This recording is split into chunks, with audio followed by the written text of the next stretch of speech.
Ayan na, ayan na, ayan na. Sinampahan na ng impeachment si Ngagba, mga kababayan. Oh, sa mga grounds na unang-una, adik! Adik daw di umano, mga kababayan, si Bangag. Si Marcos na Jr. At nagkukonstitute daw ito, mga kababayan, sa betrayal of public trust. Dahil sa pagiging addictus vindictus daw ng ating presidente. Pangalawa, yung pag-order daw niya ng pagkidnap, mga kababayan, kay dating Pangulong Duterte. Pangatlo, ay ang hindi niya pag-veto sa mga unprogrammed funds daw, mga kababayan, simula 2023, 2024, 2025 at 2026. Pang-apat, yung pagbe-benefit daw nito sa mga kickback, sa mga insertion at sa flood control na projects, mga kababayan. At ang panglima, yung pagtatag niya ng ICI na nagsishield lang daw, mga kababayan, sa corruption ng kanyang mga allies. Yan ang grounds of impeachment, mga kababayan. Ang ginawa nilang dahilan kung bakit nagsampa sila ng impeachment laban kay President Bongbong Marcos na Jr. Pero subalit na tapat. Pero nangangamoy isda, mga kababayan, something smells fishy dahil ang nag-file nito, mga kababayan, dati palang tagapagtanggol ng ating First Lady. May sabi-sabi, mga kababayan, na dati daw yung defender ng First Lady, mga kababayan, yung abogado. At isa pa, bakit hindi na nila sinali, mga kababayan, sa grounds of impeachment yung unconstitutional na pag-transfer ng PhilHealth Fund na dinisisyonan na ng Korte Suprema na unconstitutional nga. Permado yun ni Bangag, mga kababayan. Bakit hindi na yun vinito sa JAA? At bakit pinail na ang impeachment ngayon? Samantalang kung tutuusin, mga kababayan, noong Mayo last year, mayroong ipinail si Cardema, mga kababayan, na impeachment laban kay BBM. Ano nang nangyari doon? Wala pang isang taon. Pero gayon pa man, narito po ang mga detalye, mga kababayan. Nahaharap sa unang impeachment complaint laban kay Pangulong Bongbong Marcos. Ayan na, Bangag! Ito ni Pusong Pinoy Party List Representative Jet Nisay. At para nga sa detalye na sino kayo itong nisay-nisay na ito, mga kababayan, no? press report si Marian Enriquez. Marian, ano bang grounds ng impeachment complaint na inihain? Although yung grounds niya, mga kababayan, ay is reasonable. Talagang may basihan, mga kababayan. Pero bakit hindi yung sinali yung sa PhilHealth, mga kababayan, na pag-transfer ng 90 billion ba yun? Laban kay PBBM. Yes, Nikki, pasado alas 9 nga ngayong umaga nang maghain ng impeachment complaint ang abogado. Tandaan ninyo, ha, sa 5 iyon, mga kababayan, kahit isa lang na guilty si Bangag, pwede na siyang ma-impeach. Si Attorney Andre De Jesus. Kasama niya si House Deputy Minority Leader. Yan ba daw ang pagtanggol ni Lisa Araneta dati, mga kababayan? Anong nangyari? Ang expectation ng iba, mga kababayan, baka, di ba? Isa lang ang tatanggapin na impeachment kada taon, mga kababayan. Baka dito, mga kababayan, ang laman ng kanilang impeachment mahihina. Yung reasoning nila doon, baka deliberately mahina, mga kababayan, for it to be dismissed later on. Para mabasura lang, para hindi na siya mga kababayan, sampahan ng impeachment sa loob ng isang taon.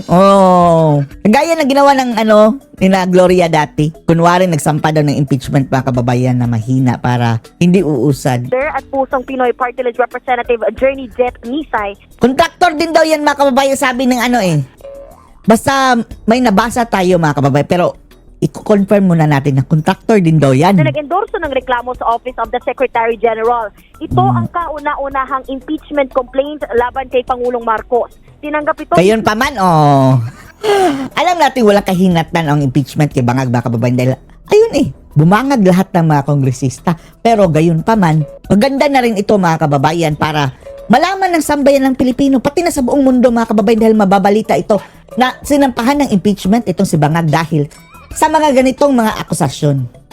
Sa tingin natin, talagang may dahilan naman, mga kababayan. Mayroon namang grounds. Ni Secretary Sheloy Garapil. Ayon sa reklamo, ilan sa grounds Diyan na pala yan si Garapil? ay culpable violation of the Constitution, betrayal of public trust at graft and corruption. Pinagtaksilan umano ni PBBM ang tiwala ng publiko sa pagpapahintulot nito na isuko o arestuhin si dating Pangulong Rodrigo Duterte. Yan, mga kababayan. Sana nga mag-react na dito or action na dito, mga kababayan, ang Supreme Court.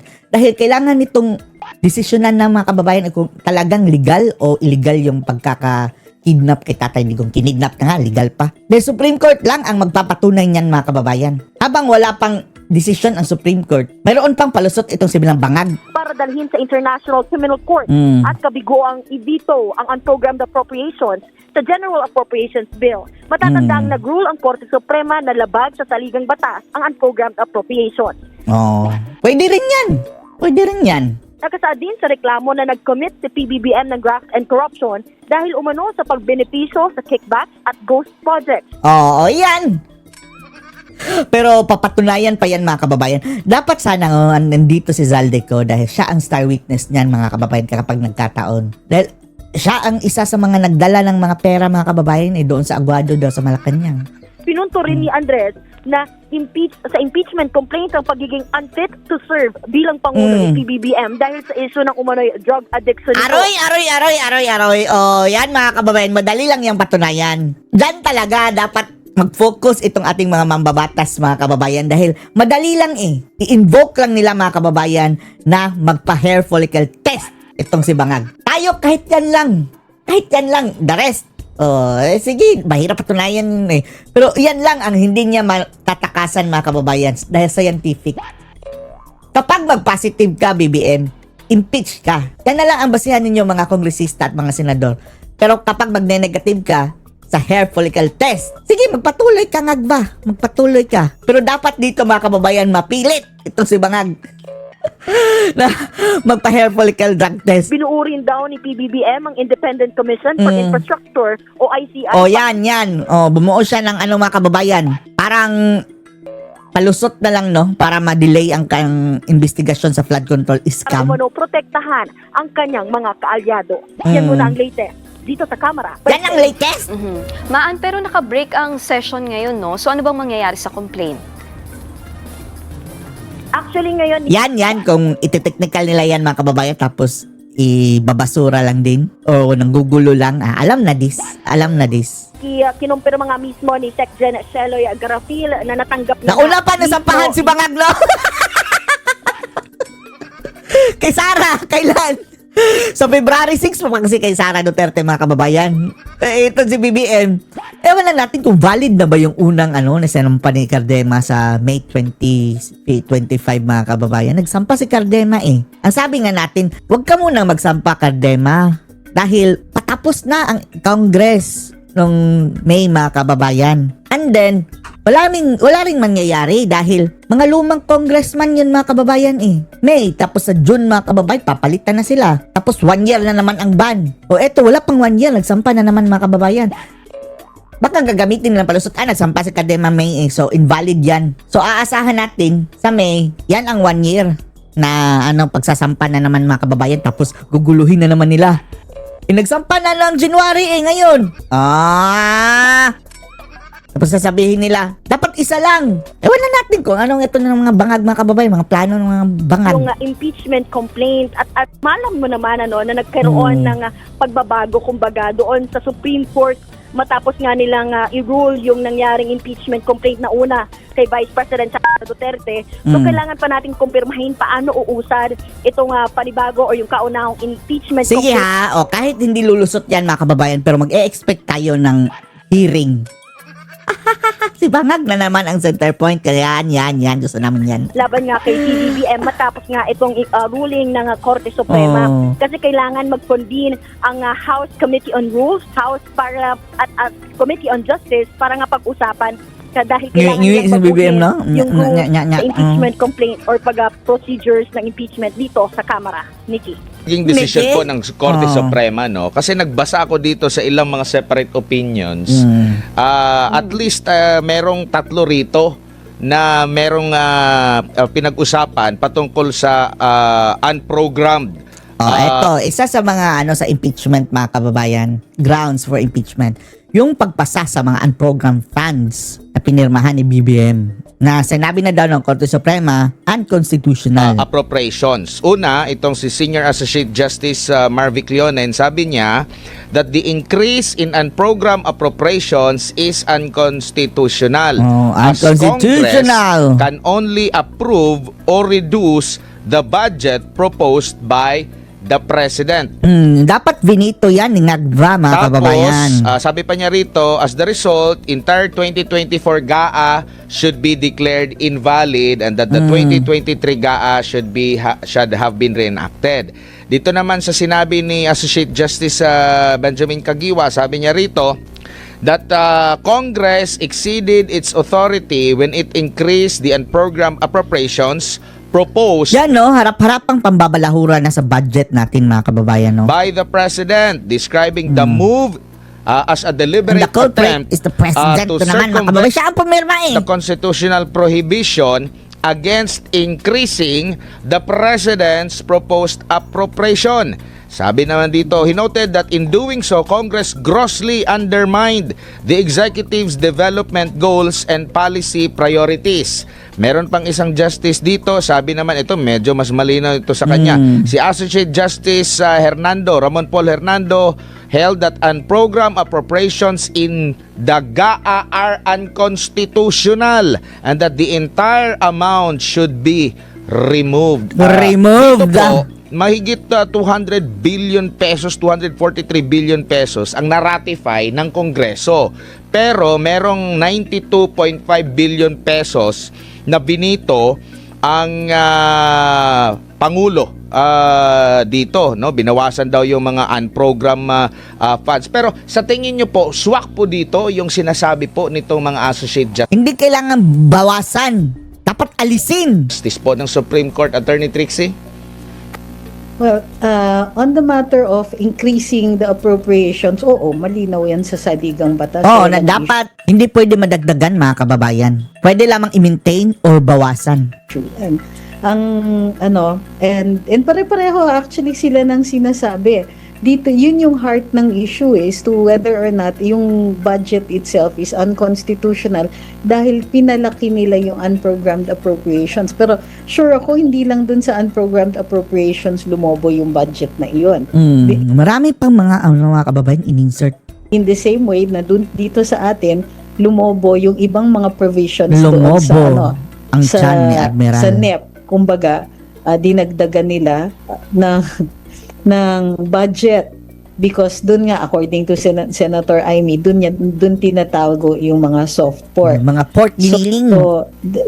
Doubtless kasi ang linaw ng saligang batas. So nakikita natin yung consistency nila, which brings us to the idea that kung i-question nga ang 2026 budget based on the constitutional caveat guarantee na dapat hindi yan mas malaki kesa sa NEP, yung budget should not be bigger than the NEP, then pwede may cause of action tayo against this 2026 budget.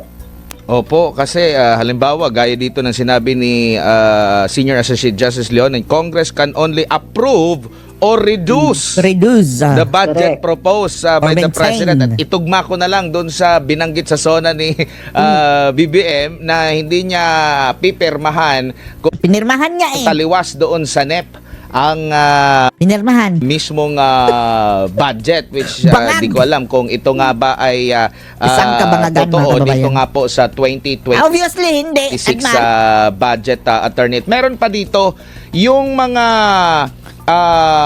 sinasabi rin ni Senador Amy Marcos na yung mga kasi ang unprogram, ang sinasabi rin dito, nagbasa ko sa ilang sa mga opinion dito, ang unprogram, mga unforeseen na mga pwede kang mag-unprogram, mga unforeseen na mga events.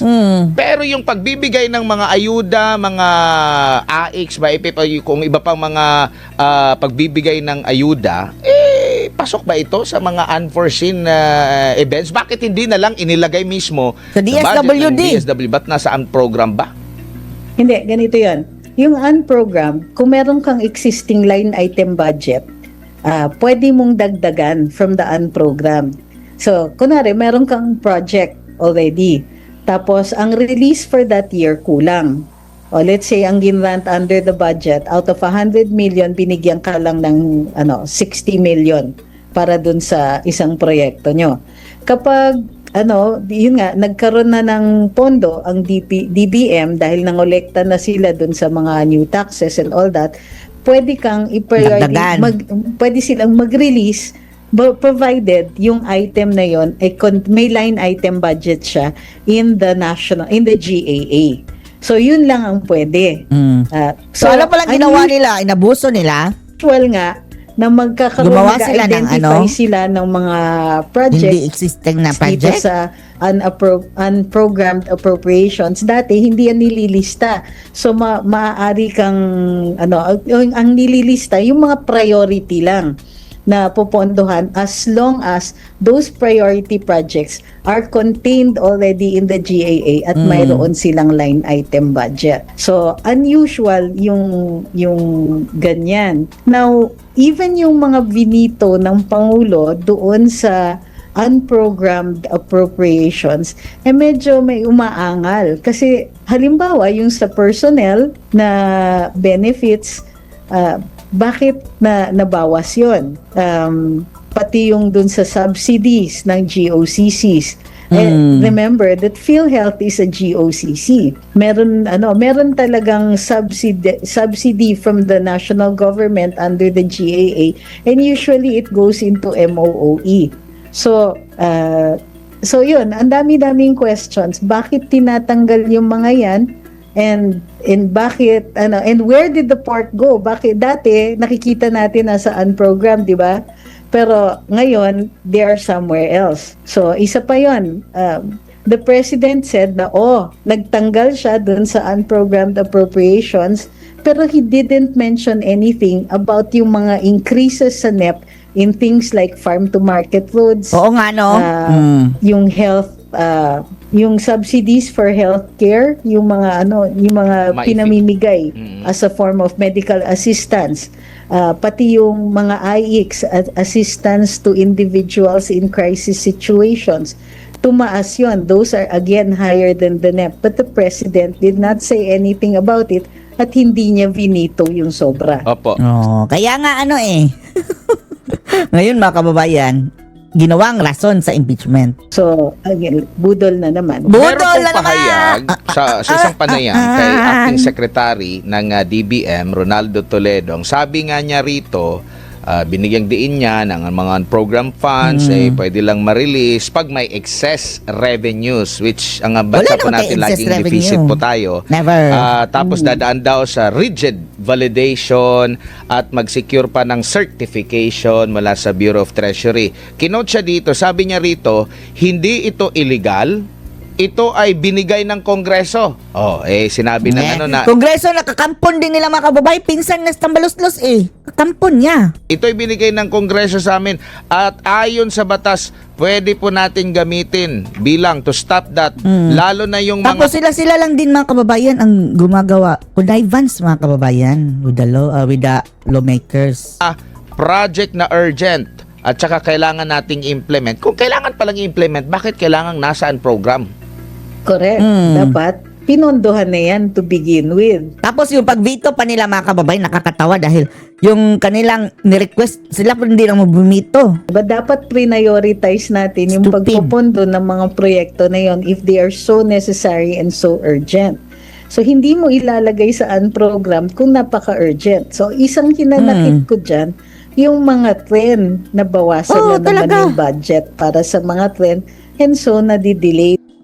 Yung commuter, mga kababayan, railway, South Luzon, ano ba yung mga railway na yan, pati subway, tinanggalan nila ng budget. Nang nadidelay. So, Hindi naman tinanggalan lahat, pero binawasan ng malala. isa pa yun, that should be given a top priority, pero ang daming excuses, right of way, nag-start pa lang ngayon ng drilling, ginagawa yung Northway, nako. etc. Ang daming- Pati yung kabagalan ang sa daming paggawa palusot, ng mga MRT7, kababayan, ng mga ang ungas. dami pa rin mga issues. So, kumbaga, the priority projects are misnamed, hindi sila priority. Given na ganyan yung attitude tungkol sa ating budget, napupunta pa sa mga unprogrammed appropriations. Yung nababanggit po ni Senadora Amy for impeachment kay Vice President Sara, nakikita nyo rin po ba na still same? And nakikita nyo rin po ba na uusad? Kasi mahigit 2 taon na lamang po. Panis na yun Pero kung pausarin nila mga kababayan, then go! Para malaman natin mga kababayan kung sino-sino yung mga hindi natin iboboto sa 2028 at paparusahan election na. natin. Correct. Possible ba mag-recalibrate dito, re-strategize yung mga mambabatas ukol dito sa pagkukonsidera or mananatili silang okay lang kasi meron silang budget?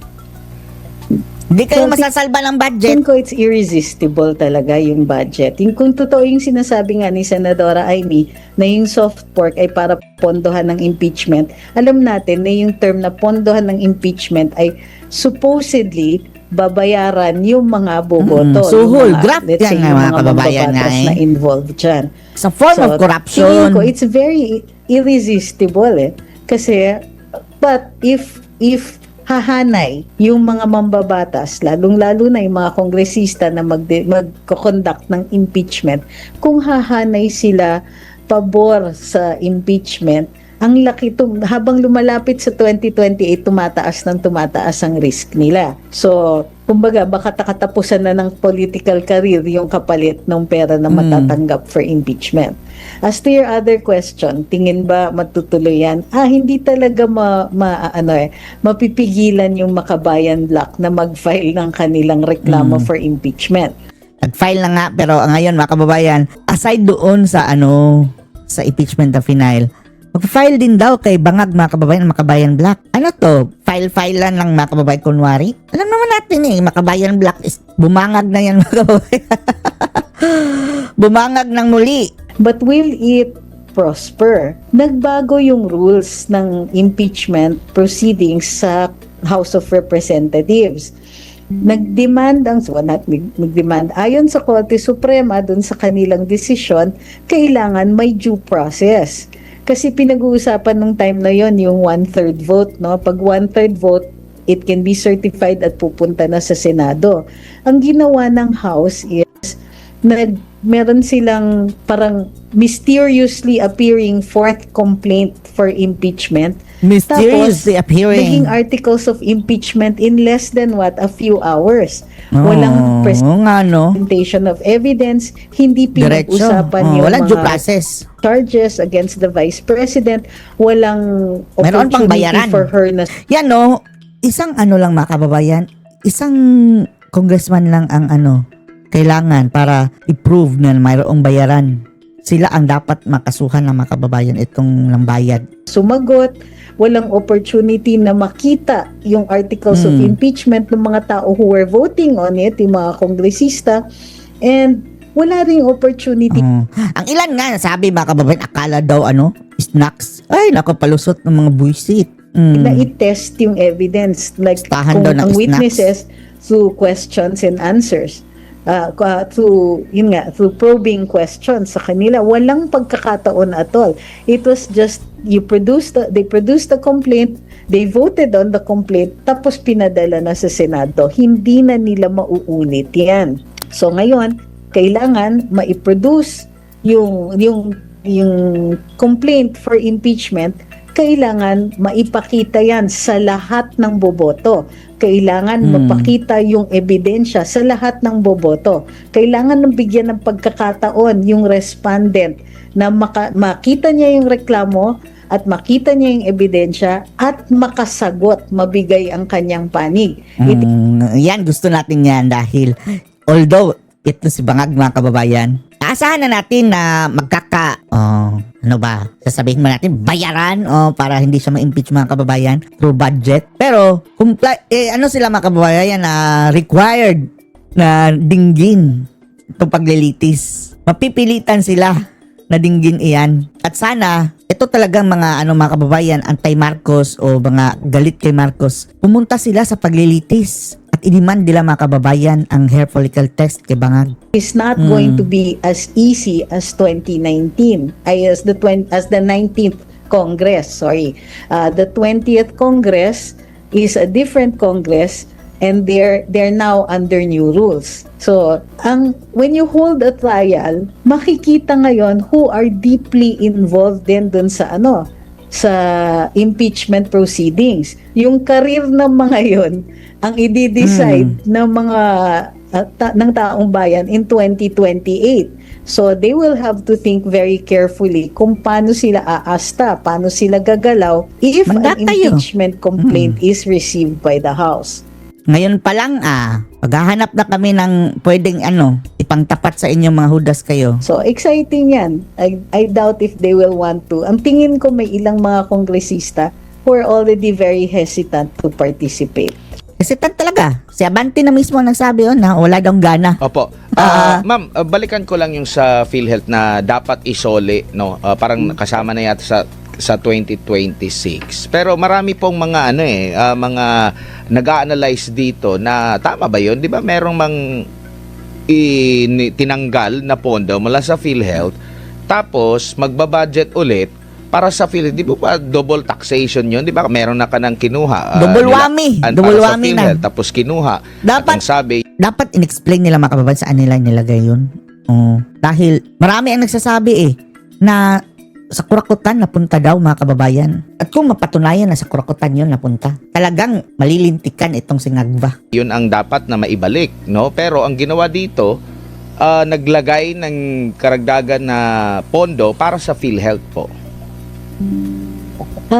First, madidetermine dapat kung saan yan ginastos. But yes, kailangan na ipasok siya sa budget kasi it was returned to Treasury. So, ibig sabihin, yung Treasury, yung magbabalik. Para mag-disburse ng pondo, kailangan may batas. So, that's why nilalagay talaga siya in the next budget, regardless of where the money comes from.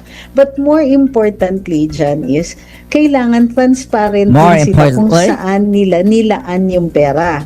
Ang sabi ni Leviste, mga kababayan, is isa sa pinaglaanan is mga project daw sa DPWH. Ay. Pondo ng may sakit mga kababayan. Pinunta nila sa DPWH na sinasabing kinukurakot mga kababayan ng mga buhaya. Bakit? Lord. What projects were they spent on? Kasi I remember si Undersecretary Claire Castro was saying that yung ibang Oo, iyan. Ito mga kababayan. Tingnan nyo kung gaano kabulok itong mga palusot ng mga animal na to. pera na yan ay ginamit for roads. Now, dapat, according to the law, ang pagpondo ng PhilHealth for health Roads, concerns. ha? So, she had to make up Na, the excuse mga kababayan? na yung mga Grabe ang kickback. So, anong palusot ni Claire Castro? roads kasi papunta sa ospital. And Ay, nako! Papunta sa paputi! Ay, nako, napaka-animal talaga ito ni Claire Castro, mga kababayan, no? Grabe kung man-twist, mga kababayan, ng kanyang mga kasinungalingan. therefore, health-related pa rin yan. I don't know if you Health-related remember around. this. Lord. So, those are two different issues. Pero tama yon, the court has ordered na kailangan ipasok siya doon sa budget para ma-disburse siya. Kasi bumalik siya sa treasury. In order for government to be able to spend that again, spending pa rin yun kasi pag nag-transfer ka back ng pera, kailangan may batas. And that law is going to be, or is the GAA. So, tama pa rin yun. But it is also important for us, corollary to that, questionin natin, saan ninyo ginastos? Saan yung pera na wala silang mga kababayan, no? Sinasabi kung saan ginastos. Tapos, sasabihin ni bangag, transparency, dapat transparent tayo. Lord, bangag. na tin-transfer before or nagastos nyo ba? What was it, what was the reason for transferring it back? So, marami pang unanswered dyan. Mas mahalaga yung ganong katanungan. Opo. Kung pagbabatayin natin yung naging desisyon ng mga sinasabi ng ilan sa mga associate justices na unconstitutional yung unprogram. Now ngayon ma'am, meron pong sinabi si Senator Sherwin Gatchalian na magkakaroon ng Joint Congressional Oversight Committee on Public Expenditures. Kung i-connecta natin ito, ang tiwala ng publiko, kasi questionable pa nga kung yung unprogrammed funds ba ay talagang illegal, unconstitutional, tapos sinabi na ng Korte Suprema na unconstitutional yung unprogrammed funds. sasabihin ninyo na kayo ang nagpanday niyan, na kami ang panday. titingin. Itong mga ganito pong mga hakbang or needed na talaga ng independent. Problema lang, baka ang mag-independent na mabusisi rito Katulad ng independent ICI under may bangag, under sa presidente. Independent ba yan? pinili rin ng gobyerno, Attorney Trixie. Oh, well, parang conflict of interest nga no? Meron naman ombudsman, di ba? Independent yung ombudsman. Bakit hindi na lang yan ang ayusin? Palitan si Boying Rimulya na gunggong mga kababayan. Sila yung gumawa, tapos Walang tiwala ang tao kay Boying eh. sila mag-iimbestiga sa sarili nila. Tapos hindi naman nila papatawag ang sarili nila. So, yes, it's very unusual. At saka parang medyo, are you sure you want to do that? So, Are you sure you want to do that? Pero ang sinasabi nila is, ang gumagastos kasi is the executive. So, sila yung papatawag, yung mga kontratista, sila yung papatawag. Para sa akin, ay nako, another round of moro-moro yan. And they'll not be able to do that. Moro-moro. Isipin niyo, may budget tayo for 2026. So, every time na may gastusin yan, iimbestigahan natin. Paano nyo pipiliin kung sino yung iimbestigahan? Kasi right now, walang nagtitiwala sa kanila or kokonti ang trust ng publiko. Wala talaga sa nagtitiwala. mga ginagawa nila, lalong-lalo na itong mga Lalong-lalo na kay Bangag, negative na nga siya. inquiries in aid of legislation.